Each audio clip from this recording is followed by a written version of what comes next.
শক্তির অস্তিত্ব মুছে ফেলবো পতিত শক্তির অস্তিত্ব মুছে ফেলাই আমাদের টার্গেট। প্রধান উপদেষ্টার কথার উপর আমরা আস্থা রাখতে চাই। প্রধান উপদেষ্টা বলেছেন তার চিকিৎসার ব্যাপারে সারা দেশের মানুষ আজকে তাকিয়ে আছে। আমি 24 ঘন্টার মধ্যে যদি হাজী ভাইকে আক্রমণ করা, গুলি করা সেই সন্ত্রাসীরা গ্রেপ্তার না হয়, সারা দেশ অটল করে দেওয়া হবে। আমরা জুলাইয়ের যোদ্ধারা ইমানি শক্তিতে বলিয়ান, আমাদেরকে গুলি করে খুন করে থামানো যাবে না। সবাই প্রস্তুত থাকুন। এখানে আমাদের স্লোগান চলতে থাকবে।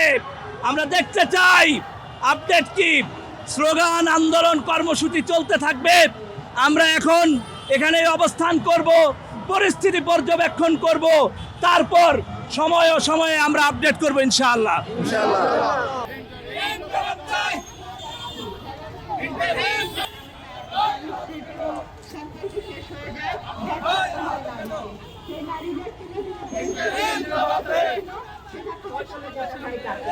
আমরা যেখানে কাজ করি সেই কাজের ক্ষেত্রে মজুরি বেতনের কথা আসলে একই কাজেও পুরুষের বেতন বেশি, নারীর বেতন কম।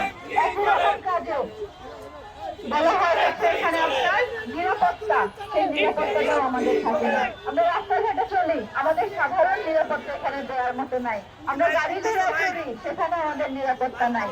আমি কাজ করি, আমার সন্তান তাকে